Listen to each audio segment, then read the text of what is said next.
Hello আসসালামু আলাইকুম guys. তো কেমন আছেন আপনারা সবাই? আশা করি অনেক বেশি ভালো আছেন। আজকে আবারও নিয়ে চলে আসলাম সোলো লেভেলিং ড্রাগনকের আরও একটি ভিডিও নিয়ে। তো চলেন ভিডিওটি শুরু করা যাক। এপিসোডের প্রথমেই আমরা সুহোর টিমকে দেখতে পাই। সুহোর জন্য সবারই অনেক বেশি মন খারাপ ছিল, বাট অ্যাজ এক্সপেক্টেড বেরু সবার থেকে একটু বেশি টেনশন করছিল।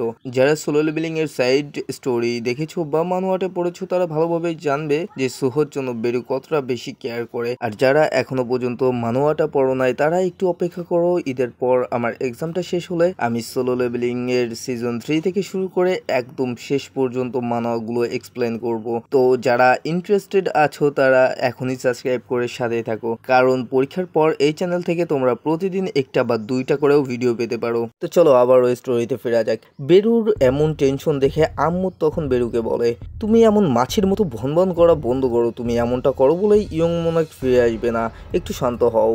বেরু তখন আম্মুকে কোল্ড ব্লাডেড বলে উল্লেখ করে বলে, আমরা এটা পর্যন্ত জানি না সে এখন কোথায় আছে, আমি কিভাবে শান্ত হব। এরপর সে ইয়ং মোনার্ক বলে চিৎকার করে বলে, আমি এতটা চিন্তিত যে আমি ঘুমাতে পর্যন্ত পারতেছি না। ইসিলের থেকে আমরা তখন জানতে পারি সুহো সেই গেটে প্রবেশ করেছে অলরেডি 2 সপ্তাহ হয়ে গিয়েছে। আর এটার জন্যই বেরু এতটা বেশি টেনশন করতেছে। আর এটার মানে কি তোমরা বুঝতে পারতেছো? সুহো ওইখানে 2 সপ্তাহ যাবত জাস্ট মরতেছে, আবার রিজেনারেট করতেছে, আবার মরতেছে, আবার রিজেনারেট করতেছে। যাই হোক, ইসিলও অনেকটা চিন্তিত ছিল। ইসিল তখন আম্মুদকে বলে, তোমার কি মনে হয় না তুমি একটু বেশি শান্ত আছো? আমরা সবাই তো সেম টিমে, তাই না? আম্মুদ তখন ইসিলকে প্রশ্ন করে, তোমরা কি সত্যি ইয়ং মোনার্ককে চেনো নাকি? ইসিল তখন অনেকটা শকড হয়ে যায় এই কথা শুনে। আম্মুদ বলতে শুরু করে, শ্যাডো মোনার্কের সঙ্গে কম্পেয়ার করলে তোমরা কেন ইয়ং মোনার্ককে বাচ্চাদের মতো ট্রিট করো আমি বুঝতে পারছি। মানে ইসিল এবং বেরু তো আগে শ্যাডো মোনার্কের সঙ্গে মানে আমাদের জিনহুর সঙ্গে কাজ করেছে, তো জিনহুর তুলনায় ইসিল এবং বেরুর কাছে সুহো একটি বাচ্চা। বাট আম্মুদ এখনো পর্যন্ত শ্যাডো মোনার্কের সঙ্গে দেখা পর্যন্ত করেনি, আর এই জন্য সে জানে না যে শ্যাডো মোনার্ক কেমন ছিল। বাট আম্মুদ এরা খুব ভালোভাবে জানে যে সুহোর যদি রক্তাক্ত থাকে বা তার শরীরের হাড় ভেঙে যায়, এমনকি সুহোর যদি তার মেন্টাল স্ট্রেংথের একদম লিমিটে পৌঁছে যায়, তারপরেও সে কখনো গিভ আপ করবে না। আর এটার জন্যই আম্মুদ এত বেশি শান্ত আছে, কারণ সে জানে যতই কঠিন ট্রায়াল হোক না কেন সুহো অবশ্যই সেখান থেকে বেঁচে ফিরে আসবে। আর আম্মুদের এই কথাগুলো শুনে ইসিলও অনেকটা আত্মবিশ্বাস ফিরে পায়। বাট বেরু স্টিল কান্না করতেছিল, ভাই ও এটাই করতে পারবে। সিন শিফট হয় এবং আমরা সুহোকে দেখতে পাই, যে তার সামনে থাকা পাস্ট সুহোকে বলে, তোমার কি মনে হয় আমি প্রতিবার নিজেকে তোমার হাতে মরতে দিব? আর এটা বলেই সে পাস্ট সুহোকে একটি পাঞ্চ করতে চায়। বাট পাস্ট সুহো তখন জাস্ট একটা সিঙ্গেল পাঞ্চ করে কয়েক মিলি সেকেন্ডের মধ্যেই সুহোকে একরকম ভাবে ব্লাস্ট করে দেয়। সুহো আবারও স্টার্টিং এ চলে আসে এবং সামনে বাচ্চা সুহোকে দেখতে পাই এবং তার উপরে অ্যাটাক করে দেয়। বাট বাচ্চা সুহো অনেক ইজিলি আমাদের বর্তমান সুহোকে ডিফিট করে দেয়। এই কোয়েস্ট কমপ্লিট করতে গিয়ে সুহো এত বেশিবার মারা গিয়েছে যে এটা তার মনেও নাই যে সে কতবার মারা গিয়েছে। সুহো তাদের ডিফিট করতে না পারলেও সে বাচ্চা সুহো এবং পাস্ট সুহোর স্টার্স উইন্ডো দেখতে সক্ষম হয়।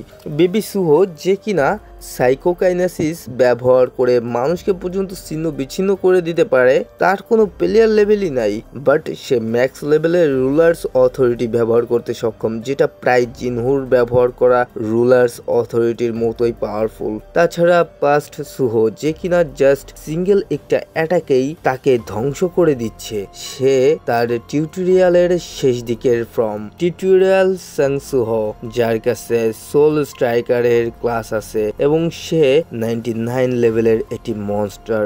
সুহো শুয়ে শুয়ে এগুলো ভাবছিল। এরপর সে হঠাৎই উঠে এবং দৌড়াতে শুরু করে, কারণ তার এখন এখানে শুয়ে থাকলে চলবে না, তাকে এই কোয়েস্টটা কমপ্লিট করতেই হবে, না হলে সে বাইরে যেতেই পারবে না। সুহো তখন ভাবতে থাকে বারবার মৃত্যুবরণ করা যেটা অনেক ভয়ের, তবে এই অনুভূতি কেবলমাত্র এই জায়গায় সম্ভব। আমি জানি নিজের মৃত্যুকে আমার এত হালকাভাবে নেওয়া উচিত না, কিন্তু সেটা অর্জন করার জন্য আমাকে সর্বদা বেঁচে থাকার চেষ্টা করতে হবে। অসংখ্য মৃত্যু এবং চ্যালেঞ্জের সম্মুখীন হওয়ার সময় এই প্রক্রিয়ায় আমি নিজেকে আরো বেশি স্ট্রং অনুভব করতে পারছি। এরপর আমরা দেখতে পাই সুহো এখনো সেই গোলক ধাঁধার ছবি আঁকছিল। আর সুহো ফাইনালি এমন একটা জায়গা খুঁজে পাই যেখানে সে এখনো পর্যন্ত যায়নি। তার মানে ওই জায়গায় অন্য একটি গেট থাকার অনেক বেশি সম্ভাবনা আছে। কিন্তু সেখানে যদি সুহো কোনো গেট খুঁজে না পায় তাহলে কি হবে? তাহলে পাস্ট সুহো এবং বাচ্চা সুহোকেই তাকে ডিফিট করা লাগবে।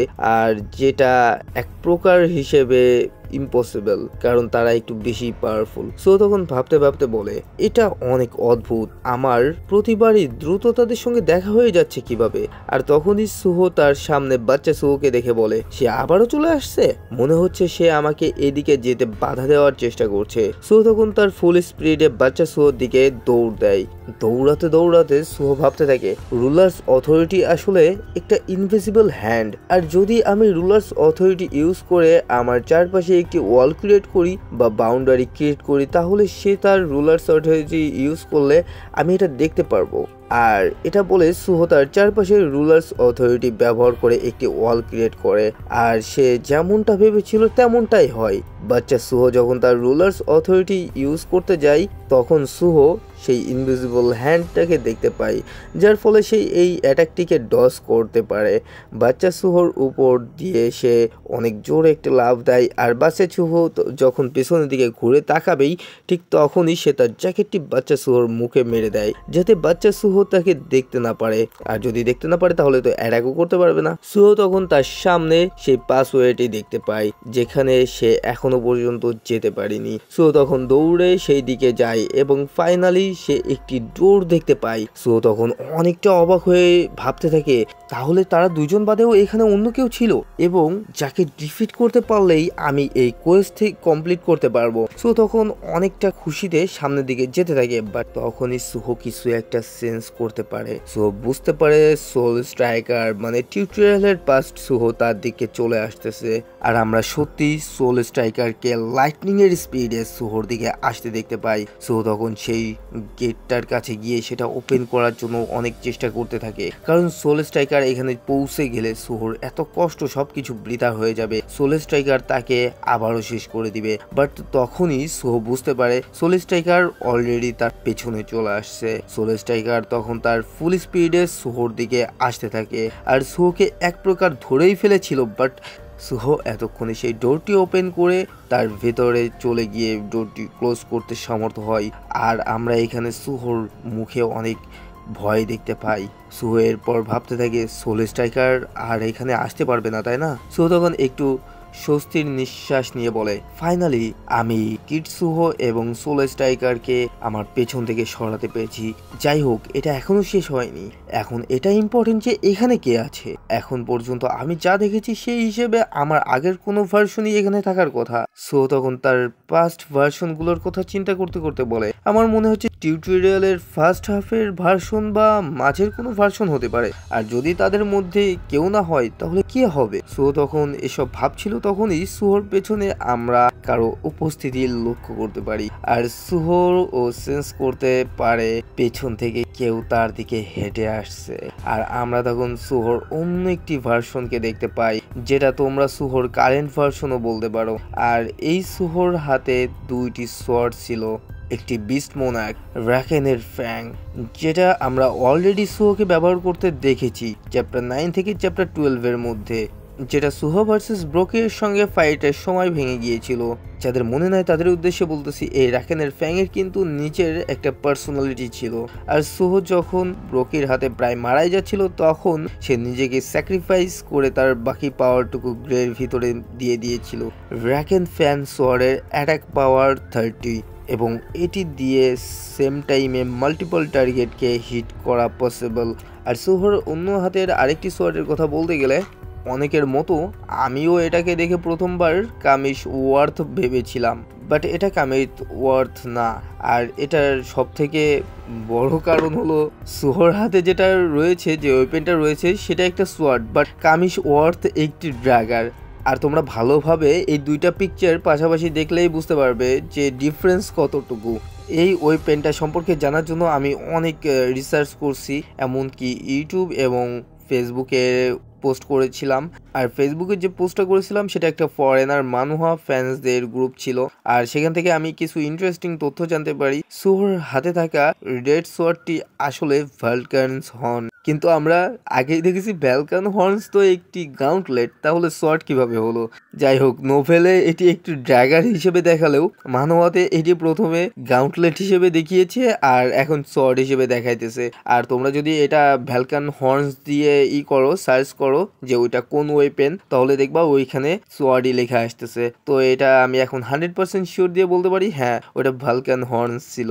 আর ভ্যালকান হর্নস মোটামুটি কিন্তু ভালোই পাওয়ারফুল। তো দেখা যাক সুহো তার এই ভার্সনকে হারাতে পারবে কিনা, আর ওটা কি ভ্যালকান হর্নস কিনা এটা তোমরা কমেন্টে জানাতে পারো। এই ছিল আমাদের আজকের ভিডিও। যদি আপনাদের কাছে ভিডিওটি ভালো লেগে থাকে তাহলে অবশ্যই একটি লাইক করে দেবেন এবং চ্যানেলটি সাবস্ক্রাইব করতে ভুলবেন না। দেখা হবে পরবর্তী ভিডিওতে। ধন্যবাদ।